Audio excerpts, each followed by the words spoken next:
इस वक्त हमारी मौजूदगी जनपद शाहजहांपुर के मिर्जापुर क्षेत्र के गांव टीलापुर में।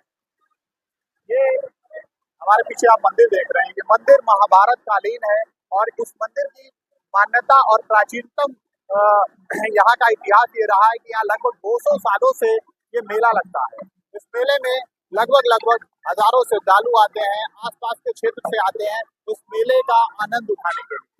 लेकिन जब हम इस मेले का भ्रमण कर रहे थे तो इसी बीच हमारे साथ हमने देखा कि यहाँ पर एक भंडारा चल रहा था, तो उस भंडारे की जानकारी ली गई। तो हमारे डॉक्टर केपी गुप्ता यहाँ मौजूद हैं, हम उनसे जानना चाहेंगे। नमस्कार, बहुत बहुत स्वागत है आपका। ये जो मेला है, क्या इसकी विशेषता है? टीलापुर के मेले के बारे में जो मैंने जानकारी हासिल की है और यहाँ के लोगों से जो मैंने पूछताछ की और किताबों में जो पढ़ा है, मुझे ये लगभग 200 वर्ष पूर्व का ये टेम्पल है। यहाँ पर श्री जानकी महाराज जी ने समाधि ली और जब से श्री जानकी महाराज जी ने समाधि ली, इसकी प्रख्यात हो गया है और समय समय पर उनको यहाँ पे मुंडन कराने आता है, कोई अपनी मन की इच्छा लेकर के आता है। तो ऐसा यहाँ पे कहा जाता है कि जो भी व्यक्ति अपनी मन की इच्छा लेकर के आता है, उसकी इच्छा भगवान पूरी करते हैं जी। अच्छा, आप चुनाव में भी है, चुनाव की तैयारी कर रहे हैं जी। लगातार हम देखते हैं, सोशल मीडिया पे भी देखते हैं कि आप जाते हैं और वहाँ पर भीड़ इकट्ठा हो जाती है। क्या ये भीड़ आप बुलाते हैं? मैं भैया ये भीड़ नहीं बुलाता हूँ, ये माँ गंगा की जो है कृपा है, ईश्वर का आशीर्वाद है कि मैं जहाँ जाता हूँ लोग मुझे बड़ा पसंद करते हैं। मैं जहाँ जाता हूँ वहाँ भीड़ अपने आप लग जाती है। कई जगह पूर्व में आपने भंडारे भी किया, यहाँ भी भंडारे का आयोजन किया है, तो किस तरीके का आपको रिस्पॉन्स मिल रहा है? मुझे रिस्पॉन्स बहुत अच्छा मिल रहा है और भंडारे में तो जितने भी लोग आते हैं प्रसाद ग्रहण करते हैं तो उनका भी कल्याण होता है, मेरा कल्याण होता है तो साथ साथ उनका भी कल्याण होता है। तो अगर कोई और भी व्यक्ति अगर भंडारा करा रहा हो तो मैं तो प्रयास करूंगा मैं जीवन भर भंडारे में जाता रहूं और अपना समय देता रहूं, क्योंकि इससे बड़ा पुण्य का काम कोई है होता ही नहीं।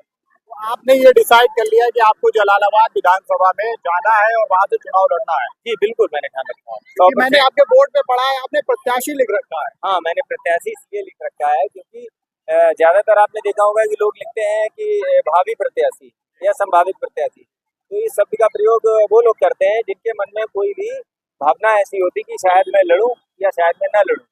और न लड़ने के कई कारण हो सकते हैं कि किसी के कहने पे बैठाला भी जा सकता है, या जिस पार्टी से आप टिकट ले रहे हैं मांग रहे हैं वो आपको टिकट ना दे तो आपको बैठने की स्थिति बन सकती है। लेकिन मैंने ऐसा नहीं किया है।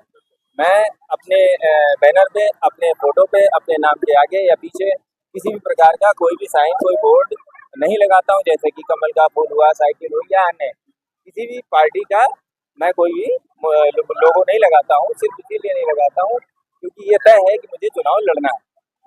आपने अपनी प्रत्याशिता घोषित कर दी है, यानी 100% आप इस क्षेत्र में जाएंगे? बिल्कुल बिल्कुल। क्या कुछ प्रमुख समस्याएं हैं, थोड़ा सा बारीक इस जगह की?